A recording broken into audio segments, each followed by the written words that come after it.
Okay, it is the top of the hour, so we are going to get started. Good afternoon and welcome to the 2021 Signs and Lines program launch. Hold on, let me just, okay, got everything sharing. This webinar is being recorded and will be available on the Safe Routes to School website. Thank you so much for being here today with us. And let's go on to the next slide. So I am Diane Hanson, and I'm the program director for the Massachusetts Safe Routes to School program. I'm joined today by outreach coordinator and communications lead, Rachel O'Donnell. Just a few housekeeping items. Please keep yourself muted until our Q&A. We also have enabled live transcript and captions, so that's available for this meeting, which can be turned on with your Zoom controls. Leon, our operations manager, is available to help with any tech questions you have, so just send him a quick chat. So today's webinar will cover the following topics: engineering grants, how to apply, some project examples, planning for success. We're going to review our upcoming events and then also go through a Q&A. I will ask Leon right now to upload a PDF of the presentation into the chat so that you can reference it later. The PDF is great because it does have all of the hyperlinks that are live for everything that we go through today. So please make sure you download that. We'll also upload it again a little bit later for folks who join us in a bit. Okay, so we do have two different types of grants available through the Safe Routes to School program. The first one is the Signs and Lines grant, which is the one we'll be talking about today. And the second is the infrastructure grants program. For Signs and Lines, this is a $6,000 reimbursement grant, but we also like to say that we provide approximately $4,000 in additional benefits through design services, through our traffic engineers and the plan sets and the assessments that we do. So it's technically a $10,000 grant, but the reimbursement to the municipality is $6,000. We've had 3 years so far. We'll include our pilot project year in that in Lawrence, and then 2 successful rounds in the 2019-2020 and the 2020-2021 school year. And you can see those projects there. This year, up to 5 projects will be awarded for this school year. And the general gist of the Signs and Lines program is that it provides design services of up to $6,000 in construction funding. And this is to help support low-cost infrastructure projects around public elementary or middle schools. And the goal of these projects is to eliminate barriers to students when they're walking, biking, or using wheel mobility device. And examples, which we'll actually go through in a little bit, would include the purchase and installation of new signage and pavement markings, just exactly like the grant name indicates.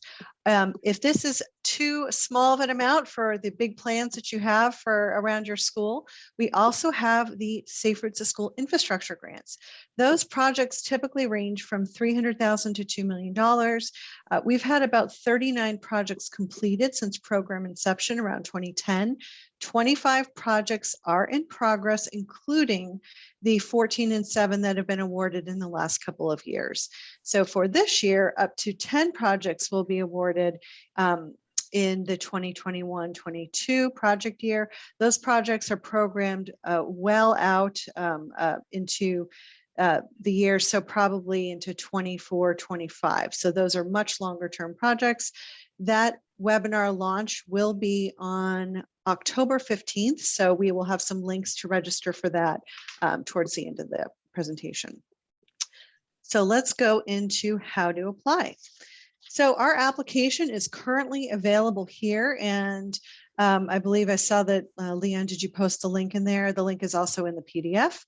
This is what the Signs and Lines program guidance document. We do highly encourage everyone to read through the application guidance document because it has all the details you need for applying. We are going to be going through most of that on this presentation, but it does contain all of the items here on the right. So what programs are eligible, the application process. It also gives some sample documents. Okay, eligibility. So in order to be eligible to receive this funding, The municipalities must sign a memorandum of understanding, and that is something we'll go over in a little bit. Schools must also be a Safe Routes to School partner for at least 6 months as of today's date. So that's really important. If you don't know the date of signing on, you can check out, go to our main page of our website and you can click on evaluation. There's a program dashboard that will tell you what year your school signed. You can also reach out to your outreach coordinator. Schools also must be actively engaged with Safe Routes. So if you signed up 3 years ago, but you've done absolutely nothing for Safe Routes to School, the chances and likelihood of you receiving a grant are much less. So we definitely look for actively engaged schools. So the eligible projects are obviously signage and markings that improve accessibility for walking and biking. This is not a project that helps it make it easier for parents and guardians to drive kids to school. This makes it easier and safer for kids to walk, bike, and roll to school.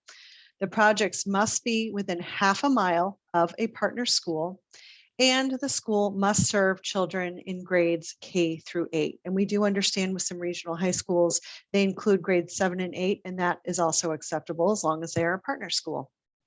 The project must also be within the public right of way. So those are just some eligible project points. Again, you can refer to the guidebook for additional information.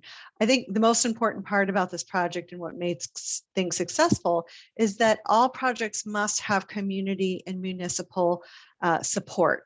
So we're really looking for projects that the folks in the community and the municipality are behind and have tremendous support for. Okay, so what type of projects are eligible? Well, installation of MUTCD compliant signage. So that's manual on uniform traffic control devices. Don't worry if you don't know what that is. Certainly your town engineer or planner or DPW, Department of Public Works, will know what that is, but these are the legal and compliant signs that you are allowed to have. And these include school speed limit, school zone signs, bus only signs, and for the pavement markings part, it is stop lines, yield lines, bus only, thermoplastic, highly visible crosswalk signs. So that's really important. That's a lot of what we do in these projects. And then we can also consider modifications of existing markings. So removing old markings or crosswalks that aren't highly visible or using the thermoplastic paint. Not eligible are utility relocation or any right-of-way acquisition, recurring costs like costs for crossing guards or for walking school bus leaders, no pavement maintenance, so no resurfacing or preservation, nothing for school buses, signage that is not in compliance with MUTCD or is not in line really with the program goals of active transportation wouldn't be included. And then we also put this in here as well, no portable enforcement equipment or gifts. So going on to the application, this is actually in Excel. So it must be filled out in Microsoft Excel and also submitted back to us in Microsoft Excel.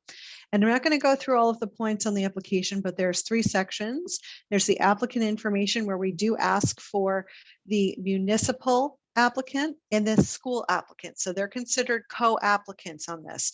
We do need to have both the municipality and the school involved in this. And then section B talks about your partnership information. What is the level of partnership you have with the Safe Routes to School program? Talk about your involvement. And I referenced earlier going to the evaluation part of our website. We have a program dashboard that, again, you can take a look at your activities that you've done with the program or also contact your outreach coordinator. The last section talks more about who we're serving, how many students are in the school, the estimated number of walkers and bikers, how the project will impact your students or benefit your students, and then also talking about the municipal support of the project. And you're certainly allowed to include any letters of support, and that's always helpful. The last part of the application asks you to check the following details to say that you really understand what's going on with this project. This is a reimbursement-based project, and if you're selected, you do agree to sign an MOU. And also that one thing that we found in the past is just because you ask for something in your application doesn't mean that that's actually what we're going to recommend the work to be completed. So we always do a project assessment that actually will look at what you've requested and then make any changes to that, so that just because you ask for something, it's not guaranteed that you're going to get that. We also ask that you've made sure you've read through the guidance document, that you understand all of the timelines, and that the work is going to be completed in the current school year. This is a really quick build project. It has to be done within the current school year or else it's not eligible for reimbursement. And we just also have that invoices be submitted within by July 15th of next year. And the person who is signing this must be authorized to commit resources on behalf of the municipality. So these are all very important things that we've learned matter when we're doing these types of really quick projects. Applications must be completed and emailed by September 17th at 5 p.m. Eastern, and those will be emailed directly to me. That's my email address. Again, all this information is in the guidance document. So the evaluation of the application, again, one of the things that we look for is how involved the school is with the Safe Routes to School program. I mean, engineering is a component, or infrastructure is a component of the Safe Routes program, but in concert with programming, there has to be education, encouragement, all of the other E's that you've probably heard us talk about for Safe Routes to School. Those are extremely important in supporting any infrastructure changes. So your participation is crucial. We also look at the extent that the projects will improve the safety and accessibility for walking and biking, and then look at school population information to make sure that there is a safe area to make these changes and that you have students within walking and biking distance. All applicants will be notified if they've been accepted or denied, and they will be immediately given a list of next steps and probably a meeting scheduled within a week or so of acceptance so that we can get started on the projects. And applications not accepted will be allowed to be resubmitted for the next application period. So the MOU, some of the other things that we've seen, the two important parts are on page 1 and page 4. Page 1 is where the municipality, the date, and the school name need to be filled out. And page 4 is where, again, the municipal contact and then the authorized signatory from the municipality needs to sign. You do not need to submit this with your application. You're welcome to. That gives you, a leg up. But we can also help prepare that for you and get that going as soon as you are awarded the grant. So that is also on the website, and it's a Word document, so that could be, you can add your information in there. So the funding, again, this is reimbursement based. The municipality must do the work first and then submit for reimbursement. You can use municipal staff or qualified contractors or unqualified contractors that you use for the municipality, but the work must be completed and inspected by June 30th of 2022. The reimbursement is to the municipality. So that means if you are using subs on this, or you're using other non-municipal workers, you would have to have backup invoices and timesheets and expenses to show that that work was done. And also, to make things easy and to get the municipality paid, you will receive a purchase order for this project. So here are some sample, or here's a sample project budget. This is also in the guidebook. This budget does not include any labor. Most of the time we find that our municipalities will do the work themselves. They'll purchase the signage and then they will install them themselves. So here's an example of some signs, as well as some pavement marking removal and repainting of thermo line pavement markings. So this is an example of how much you could get possibly for $6,000. It all depends on how great of a negotiator are in your contracts and what you're able to do within your municipality. So in terms of a timeline, it is very quick. So our application period opens today. Applications are due on the 17th, and these are some estimated durations and no later timelines. So we're looking at scheduling scoping meetings and walk audits in November. We find that the longer these get pushed out, we run into issues with weather. And if we start pushing these out into January, the projects have the chance of being delayed. So our goal this year is to have audits and scoping meetings completed before the Thanksgiving holiday. And then plan sets, those are the plan sets from our traffic engineers, delivered in late January, early February. And of course, all work can commence as soon as that's done. And hopeful to have everything done by June 30th. We love it when it's done a lot sooner than that, because we can come out and inspect it and take wonderful before and after pictures. I am now going to pass it over to my colleague Rachel, who's going to show you some project examples from some past Signs and Lines projects. Awesome. Thanks, Diane. So the first project that we want to show you is from Chelsea this past year. It was completed in 2021, so this past June. The photo that you see here, the graphic, is from one of our plan set documents for Chelsea. This is something that gets created and delivered in advance of any kind of construction. For today, for the before and after photos, we'll just focus on the right-hand side, which is the intersection of Crescent Ave and Broadway. So the image on the left was taken in January of 2021, and you can see there's a lot of signage, there's no crosswalks. I think there was also an issue with cars encroaching and parking too close to the intersection. So the photo on the right was taken in June, and you can see there's so many improvements done. There are 4 ladder style crosswalks that were installed that are highly visible. You have pedestrian signage at all 4 corners. There are even 2 solar powered flashing pedestrian signs on the left-hand side in the back corner that you can see. And also there were no parking signage signs put in place to prevent cars from parking too close to the crosswalks. And then the next set is the same intersection, just taken at a different angle. And you can see more clearly the flashing pedestrian signals in the back, but the car on the right-hand side, is parked further back from the crosswalk, so it's not right on top. The crosswalks are all visible and painted in that ladder style, so it definitely is a lot more friendly to pedestrians now, which is great to see.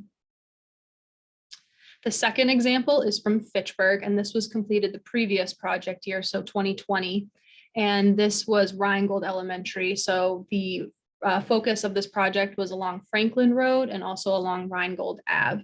And the main focus was just trying to increase visibility for the school zone. So that was, replacing faded signage or faded pavement markings, and also communicating that the exit to the school was a one-way. And then the image on the left, you see the stop line is very faded. That goes on to Franklin Road. There is also faded school pavement markings further up Franklin Road. And the other thing I will note is that there were no pavement markings installed when we took these after photos in June, because there was other road construction happening. So they didn't want to install any kind of pavement markings that were just going to get torn up by, say, the water main construction that was happening. And the other thing I will note is that both in Chelsea and in Fitchburg, the municipality did add extra improvements outside of the Safe Routes project. So the image you see in the center here with the installation of the tactile pads and the repaving, that was all done outside of the Signs and Lines project. So since they were already there doing the work, they figured that why not add and make it over improved, so to speak. But a new stop sign was added right at that intersection. So there, at least the signage was installed. And then same here, this is the exit to the school ground. So this is the one that's a one-way. So it's a do not enter. So there were no stop lines initially, but now I believe there are. And then also there's that fresh do not enter sign with the one-way signage to really communicate that cars are not allowed to enter this way, only exit. And again, with that center image, that all of that work was done in addition to the Signs and Lines grant. So how can you plan for success? Well, we got some steps for you. We want you to consider all of the relevant stakeholders. We want to make sure everyone who needs to be in the room, so to speak, is in the room. So that includes the school principal, who's your property manager of the school, the district's facilities department, where that's applicable for any school-related construction, the district's assistant superintendent for business and finance or school transportation manager, your Safe Routes champion. So is that the PTO? Is that a staff member? Whoever is your Safe Routes to School representative should also be in the room. The municipality's Department of Engineering or the equivalent department for all the design and regulations. The municipality's Department of Public Works or the equivalent organization for all the construction. The municipality's planning department for any extra planning needs. And also your local MPO, because they have a wealth of knowledge when it comes to these projects. The initial scoping meeting should be attended by all the relevant stakeholders. Those tend to be virtual, but then when it comes time to for the walk audit, those are usually in person. We will keep a close eye on COVID to see if that needs to change, but as of right now, the scoping meeting will be virtual and the walk audit will be in person.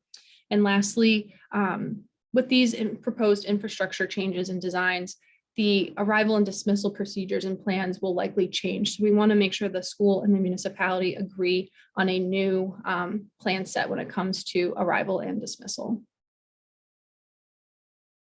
We also want for the school and municipality to understand that any changes that affect the community, it's up to the school and the municipality to communicate those changes to the community.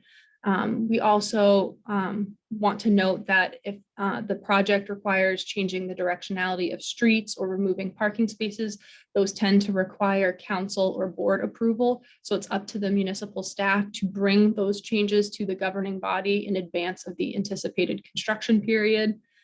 If it's possible, it would be great if the municipality could provide Safe Routes with a GIS base layer data set for the project area, because that's very helpful when creating the plan set document. Because this is such a quick turnaround, as Diane mentioned, Safe Routes will not develop a plan set with more than $6,000 in the estimated requested improvements, because we can only provide one round of edits on the plan set after receiving the comments from the municipality. So we just need to keep this moving and get it done before the end of the school year. And also, when proposing the project, please keep in mind the long-term viability of the project at the proposed location. So if any signage needs to be moved or upgraded after the project is complete, we do require that it remain within a school zone, since this is a Safe Routes to School project. And also, it's important to disclose if the school is planning to merge, close, relocate, or change the grades served within the next 2 to 3 years. That's also very important to note.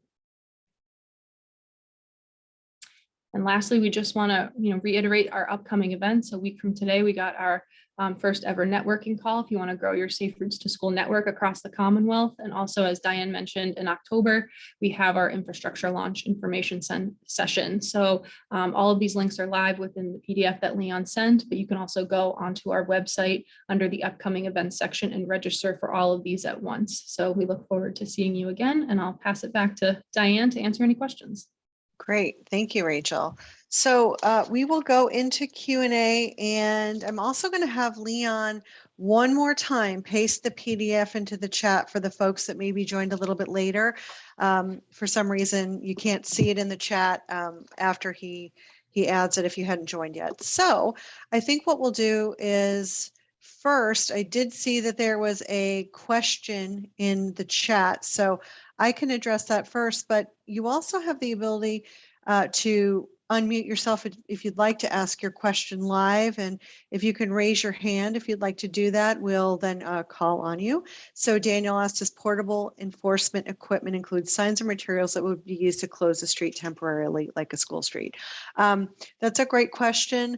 I think it depends. Where our goal really is to have permanent changes on a street with signs and lines. And I think that if it is part of a comprehensive approach to maybe change the way that folks are interacting with that street, it could be included. So if you wanted to add that into an application, we'll certainly consider it. But I think the goal is for more permanent changes.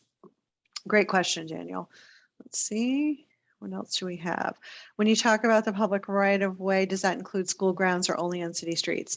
Another good question, and I believe we anticipated this one. So we in general want to do changes to the streets leading up to the school, right? So the goal is to make it safer for students to get to and from school. However, in several projects that we have put some signage on school property, like no idling, no parking. We have actually painted some bus areas.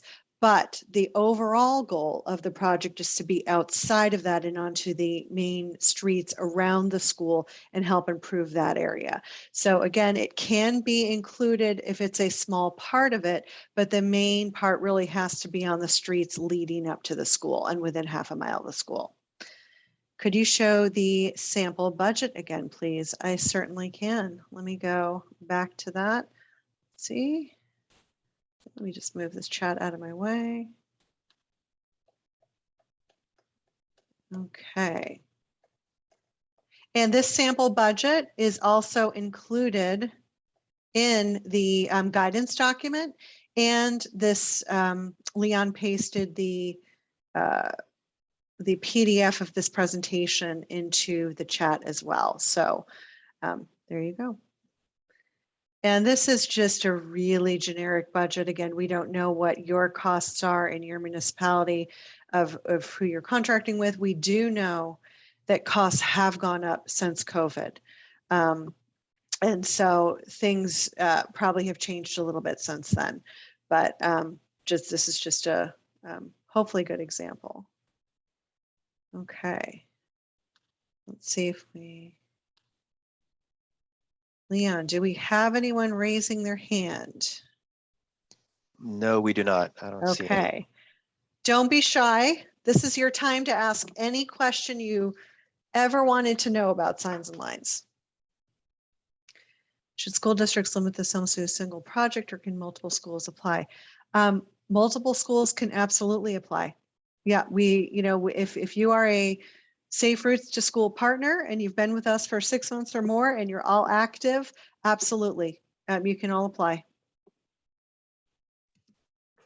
Diane, another question that I get a lot too is, can the Safe Routes to School outreach coordinators help with the application process? So in order to show no favoritism or to show that there's any extra support, the coordinators cannot help with the application. What they can do is they can provide information for you. If you say, hey, Rachel, how long have we been a partner? Can you give me a list of the things that we've done over the last 2 years? Then yes, Rachel can provide that to you. But asking a question like, is it going to make my application better if I say X, Y, Z? Rachel cannot answer that question for you. So, let's see here. Somebody said they couldn't see the PDF. It is in the chat, but you know what we'll do? We will also send it out in an email after this just to make sure that everyone gets it. So thank you, Nigel, for letting us know that. Similar to last question, could you include flex posts or materials affixed to the street? So we did have that question last year, and I do believe we made the determination that flex posts were allowed for signs and lines. So that is something that we will consider. Another good question. Thanks, Daniel. Okay. Anything else? Any other burning questions? I don't see any. Looking for raised hands again, and you're welcome to even just unmute yourself if you'd like. And you can always send me an email or any of your outreach coordinators an email after this if you have any questions. You have approximately 30 days for this application. And as you saw, there's really not a lot of questions on the application. This is meant to be completed by a non-engineering person. Okay, it's we do a lot of our projects from the perspective of a student who's walking down the street and noticing something or feeling unsafe. So if you are filling it out, you should be able to use the terms and the words that you would use as a non-engineering person saying, this doesn't feel safe to me. I'd like to have, XYZ, or I need a better crosswalk, or I'd like a, better signage here. So don't let that scare you off. If you're filling it out from the school, but just make sure that you do have that municipal co-applicant. Diane, I'm going to post the Great. PDF one more time. Perfect, not a problem. I wish Zoom would fix that so that if you post it, everyone can see it no matter when they join. Okay. So as we've mentioned a few times, we will be having a very similar presentation in October for our Safe Roads to School infrastructure grant application that we'll be launching that day. So please be sure to sign up for that. And let me go towards the end here. Looks like we have a hand raised, Diane. We do. Okay. There's two. Okay, Denise. Denise, I think you have the ability to just unmute yourself. I do. Fantastic. So my question is, I haven't read the application yet, but do we apply for only one project, or can I apply for a couple projects and maybe get approved, for one? I think that you are fine to apply for a couple of projects. The other thing you can do too is you can say we're considering one of several projects, Okay. that are approximately $6,000 each. And the great thing about working with us on this this grant application or this grant process is that we'll come out and we'll do our walk audit with our planners and engineers, and we'll tell you which one we think is the best one if you're Okay. awarded. Okay. Okay, thank you. You're welcome. Okay, let me see. I have another question in here. We're considering turning one road to school as a one-way and wanted to try that idea, but it would be more to study the feasibility. It doesn't sound like that would fit in here. Yeah, the cost to do a feasibility study would not, but we have changed the direction of streets in a Signs and Lines project. And depending on your traffic council or how that would need to work, you could do it as a pilot as well, and maybe look at the signs and lines that would accompany that might work for both. It's just something to think about, but we love the idea of turning streets into one way, because it definitely helps with some of the traffic and the congestion around schools, but the feasibility would not be included in that. But great question. Any more raised hands or questions?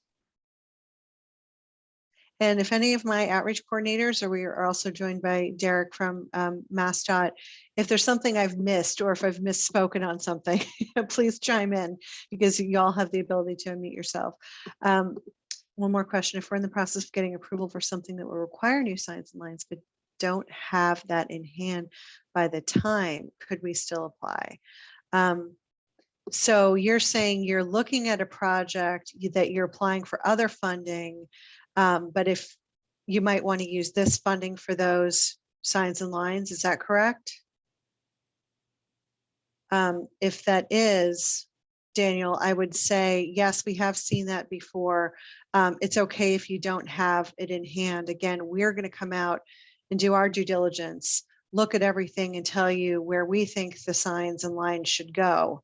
And it may not necessarily be what you want or where you want it, but you can submit and attach any backup materials that you have that would help us understand what you're trying to do.